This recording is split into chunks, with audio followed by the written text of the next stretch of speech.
नमस्कार, the impact show में आपका एक बार फिर स्वागत है। मैं हूं रजत अवस्थी और आप देख रहे हैं इम्पैक्ट भारत टीवी। बेहद दर्द और तकलीफ होती है जब सिस्टम की नाकामी और लोगों की लापरवाही से आम लोगों का जीवन संकट में आता है और उनकी जिंदगियां चली जाती। आप मेरे पीछे ये साफ सुथरी चमकदार आज के समय की बनी हुई हाईटेक रोड देख रहे होंगे, कोई एक्सप्रेसवे भी बोल सकता है। लेकिन सवाल ये उठता है कि क्या ये एक्सप्रेसवे सुरक्षित है? क्या लोगों की जिंदगियां, इन पर जो लोग चलते हैं उनका जीवन सुरक्षित है? जो ड्राइवर गाड़ी चलाते हैं क्या वो सही नियमों का पालन करते हैं? क्या उनके हाथ में जो सैकड़ों जिंदगियां उस वाहन के अंदर होती हैं वो सुरक्षित हैं? ऐसा ही एक दर्दनाक हादसा हुआ है यमुना एक्सप्रेसवे पर। आप सभी जानते होंगे और आपने उस दर्द भरे हादसे के फोटो वीडियोस देखे होंगे और मेरे बगल में भी आप तस्वीरें देख पा रहे होंगे। लेकिन सवाल ये उठता है कि हादसा हुआ कैसे, जिसने 13 लोगों की जान ले ली। कोई जलकर मरा, कोई तड़प कर मरा, कोई राख बन गया, कोई कई टुकड़ों में बट गया और ये सड़क और लोगों की लापरवाही उनका जीवन खा गई। प्रशासन ने बताया कि ये लापरवाही है, अचानक ब्रेक लगना, विजिबिलिटी कम थी, ओवर स्पीडिंग। बात ओवर स्पीडिंग की तो करनी ही पड़ेगी ना। तेज रफ्तार में कोई बस, कोई वाहन आगे जा रहा हो, अचानक से ब्रेक मार दे, पीछे से आने वाले वाहन टकरा जाए और आग लग जाए, फिर एक के बाद एक कई वाहन आग की चपेट में आ जाए। उस माँ का साहस जिसने अपने बच्चों को तो बाहर निकाल दिया, लेकिन खुद उस आग में झुलस कर मर गई, तड़प कर मर गई, उसकी चीखों का हिसाब कौन देगा? उसके परिवार के दर्द का हिसाब कौन देगा? क्या मामूली मुआवजा उन दर्दों को कम कर सकता है? इसी पर आप पहले मेरी ये रिपोर्ट देख लीजिए, खास रिपोर्ट, उसके बाद मैं आपसे बात करता हूँ। मथुरा के पास यमुना एक्सप्रेसवे पर हुए भयानक हादसे ने सभी को झकझोर करके रख दिया है। इस हादसे ने ये साबित कर दिया है कि अगर अव्यवस्था हो, गैर जिम्मेदारी हो, तो लोगों की जान कितनी सस्ती हो जाती है। ये घटना सिर्फ और सिर्फ लापरवाही, गैर जिम्मेदारी का जीता जागता उदाहरण है। मथुरा के पास यमुना एक्सप्रेसवे, चारों तरफ जली हुई बसें, पिघली हुई गाड़ियां, सड़क पर बिखरे लोहे के टुकड़े और उन टुकड़ों के बीच जिंदगी की राख। तेज रफ्तार कई वाहन, अचानक टक्कर होती है और फिर लगी ऐसी आग कि शरीर के टुकड़े टुकड़े जलकर कोयला बन गए। मौत का आंकड़ा और भयावह सच्चाई है ये। इस भीषण हादसे में 13 लोगों की दर्दनाक मौत हुई। 800 ऐसे हैं जिनकी पहचान अब तक हो नहीं पाई है। कई सौ इतनी बुरी तरह जले कि डीएनए जांच ही आखिरी सहारा बचता है। दर्जनों लोग गंभीर रूप से घायल हैं, अस्पतालों में जिंदगी और मौत से जूझ रहे हैं। पीड़ित परिजन का बयान अगर मैं आपको बताऊं तो आपकी आंखों से आंसू बह जाएंगे। उसने बताया कि हम सुबह से अस्पताल, पुलिस लाइन, पोस्टमार्टम हाउस दर दर भटक रहे हैं। किसी ने कहा बस में थे, किसी ने कहा कार में, लेकिन अब तक नहीं पता चला हमारा अपना जिंदा है या राख बन चुका है। एक माँ अपने बेटे की तस्वीर हाथ में लिए रोती रही। एक पत्नी अपने पति का नाम लेकर के हर एम्बुलेंस में झांकती रही, लेकिन उसकी इंतजार भरी आंखों में अभी भी इंतजार माँ की है। एक्सीडेंट हुआ है और आग बहुत कम लगी थी, लेकिन फायर ब्रिगेड बहुत लेट में आई है और पुलिस भी बहुत लेट में आई है। उनको थोड़ा टाइम पे आना चाहिए था, तो शायद जितने लोग मरे हैं वो ना मरे होते। लगभग कितने लोग मरे होंगे? एक बस में 9 से 10 लोग मरे हैं। जिस बस में मैं थी उसमें 9 से 10 लोग निकल नहीं पाए थे क्योंकि गेट पूरी तरीके से बंद हो गए थे। जो खिड़की से निकल गए थे वो निकल गए थे। एक बच्चा मेरी गोद में आके अचानक गिरा, मैं सो गई थी, मैं कैबिन में ही थी, वो मेरी गोद में आके अचानक गिरा। उसके बाद मैंने अपना सामान छोड़ दिया उस बच्चे को बचाने के लिए कि मैं उसको खिड़की से बाहर कर दूं। फिर कैसे भी एक आदमी ने मुझे खिड़की से बाहर निकाला। ड्राइवर की आंख साइड की चली गई है एक ड्राइवर की, और जो दूसरा ऊपर कैबिन में था वो डायरेक्ट नीचे आ गया है। मतलब जितने भी लोग थे सबको चोट बहुत ज्यादा आई है। लगभग 5 से 6 बसें चली है, तो कितने लोग मरे होंगे? 30 के करीब लोग मरे हैं।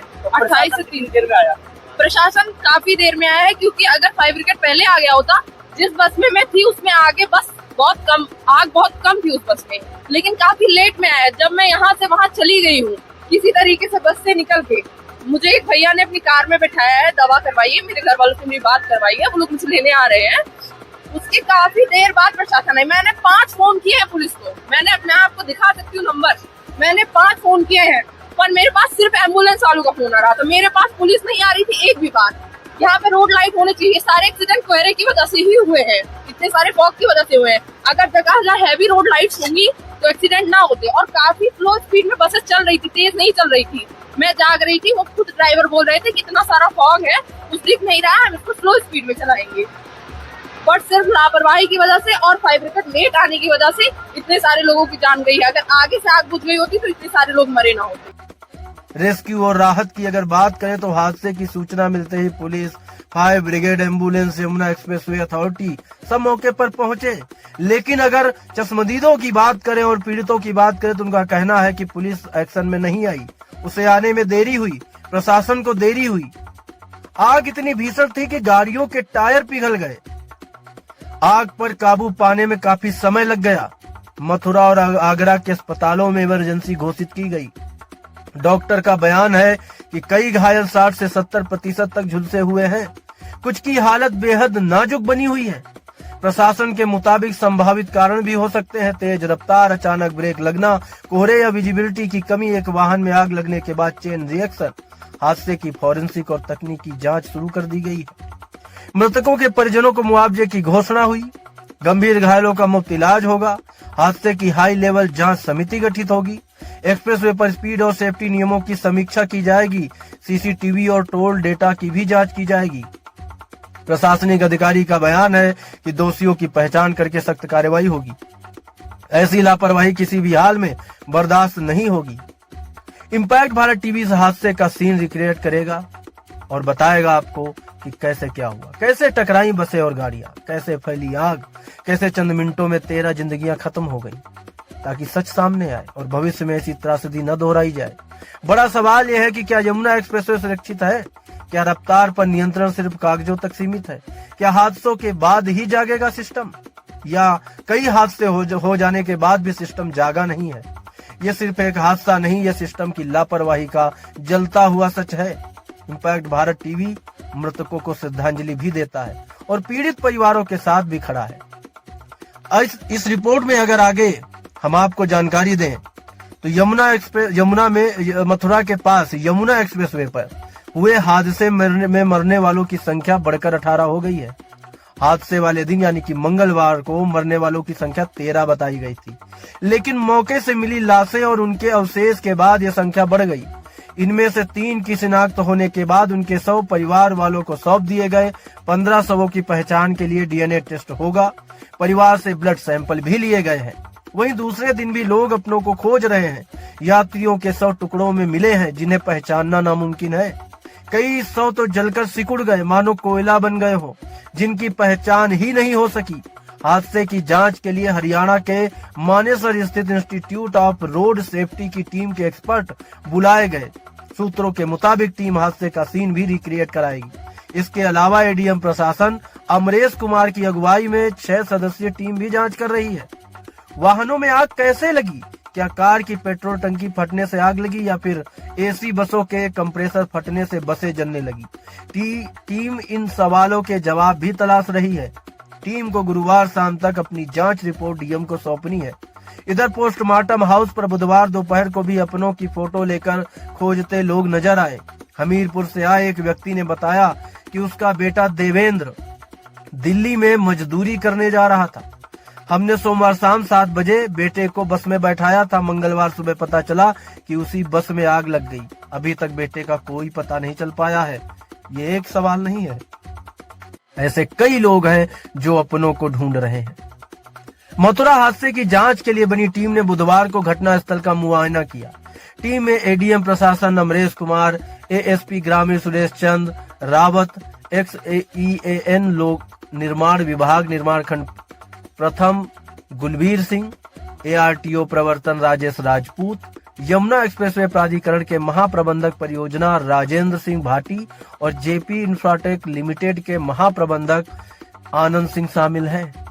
एडीएम प्रशासन ने बताया कि दुर्घटना के समय उपस्थित स्थानीय लोग, बस और अन्य वाहनों में मौजूद यात्री और ड्राइवर के बयान से संभावित कारणों की जांच की जा रही है। उन्होंने बताया कि इस दुर्घटना के संबंध में किसी के पास कोई साक्ष्य जानकारी या सूचना हो तो वो 18 दिसंबर को एडीएम प्रशासन या एएसपी ग्रामीण के कार्यालय में दे सकता है।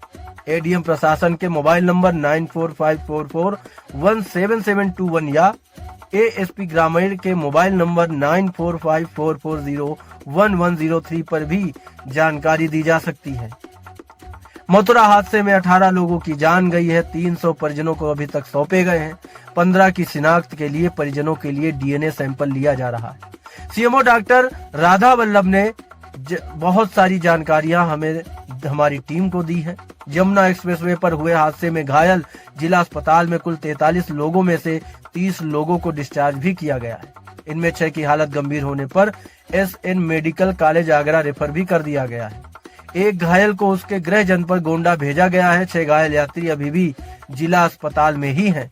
मथुरा हादसे में जान गंवाने वाले 13 लोगों में से 8 की शिनाख्त नहीं हो सकी। जिन 5 का नाम सामने आया है उनके 100 की पहचान नहीं जा सके हैं, लेकिन अब तो ये आंकड़ा 18 हो गया है 13 से। इन सभी की शिनाख्त के लिए उनकी तलाश में जुटे परिवार के सदस्यों का डीएनए टेस्ट कराया जाना है। इसके लिए उनसे ब्लड सैंपल भी लिया गया है। कई ऐसे भी हैं जिनके परिजन मिल ही नहीं रहे। संभावना के तहत उन्होंने भी ब्लड सैंपल दिया होगा।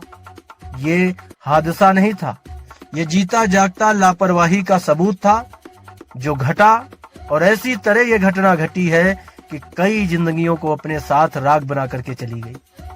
सोचने वाली बात है कि क्या ये हादसे ऐसे ही होते रहेंगे या कुछ जिम्मेदार लोग इसकी जिम्मेदारी और जवाबदेही तय करेंगे। मुआवजा नहीं, सुरक्षा पर ध्यान दिया जाएगा और ये कोशिश की जाएगी कि आगे ऐसा हादसा न। आपने इस रिपोर्ट में देखा है कि कैसे ये दर्द भरा हादसा हुआ, कौन इसके पीछे जिम्मेदार है और अब तक प्रशासन और सरकार ने इस पर क्या किया। कठोर कदम उठाए जा रहे हैं, लेकिन क्या ये कठोर कदम जो लागू किए गए हैं वो सिर्फ कागजों पर है? क्या लोगों की जिंदगियां इतनी सस्ती हो गई हैं? इनका जवाब कौन देगा? सवाल यही उठता है कि हमेशा की तरह ये लापरवाह सिस्टम लोगों की जिंदगियां निकल रहा है।